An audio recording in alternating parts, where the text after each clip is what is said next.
Antonio doesn't know how to crawl. He needs to be supported when he's sitting. He's 2 years old, but he can only do things that a 3-month-old can do. Caitlin's a very outgoing and social little girl. She loves talking to anyone that will listen to her and anyone that is around. Marley is a determined, confident little child. She is a problem solver. Antonio has cerebral palsy and he has infantile spasms, which stops him from developing as a normal child would. Caitlin does find it quite difficult at times because her brain knows what it needs to do, but her body doesn't always follow along with what her brain's telling it to do.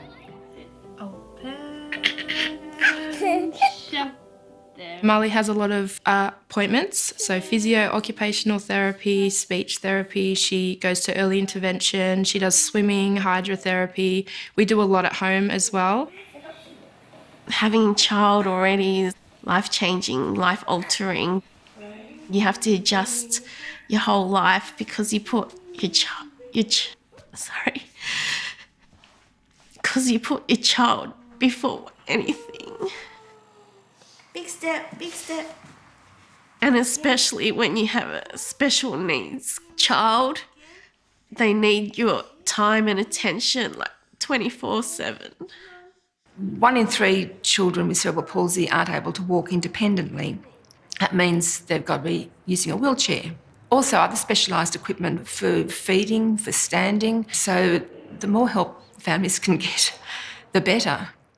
When Caitlin was little, it was a lot easier to carry around, and we probably didn't notice the effects that it was having on the family. And as a result of caring for Caitlin over the years, I've actually had to have 2 shoulder operations, and just recently my husband's had to have a back operation. How Marley got around before she got her walker, she was commando crawling, mainly with one arm. It was kind of like she was a war victim being shot in the leg, just dragging her legs behind and mainly using her right arm. At the time we were like, yay, she's moving, but then when you look at other kids her age, you don't like to compare, but it's kind of like, I want my daughter to do that as well. The goal of ALCMF is to provide a walker for every child in Australia that requires one. Parents just cannot afford to buy all of the equipment that a child needs.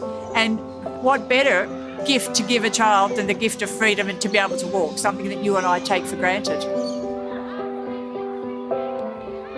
When we received the walker, we thought it would just help Caitlin get around, and we had no idea of the impact that it would have on her and what she can do, but also on what we could do as a family as a whole.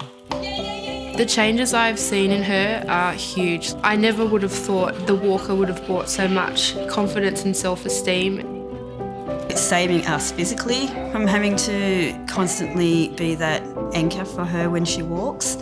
Mentally, it's just been fantastic, and emotionally, because we're seeing her thrive as a 13-year-old who wants to be independent. If she thinks that she can do anything now, she's kind of pushing herself more because she is upright. It's like nothing's holding her back now.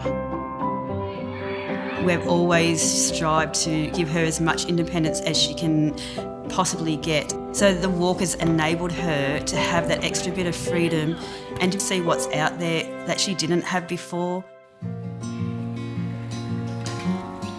All children want to walk, and it's something that comes so easily to children without a disability. But if they can go into a walker and be able to walk around without someone holding them, that's independence. I don't know if my son can do everything that a normal kid can do, but I want to try my best to help him progress, and I have hope. Donating to the foundation is more than just buying a walker for a child. For me, the walker represents giving my son a better life, maybe even to walk one day. It's about giving that child independence and confidence.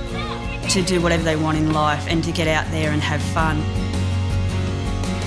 It has changed my daughter's life and all of our lives, and if it could happen to another child, that would be amazing as well.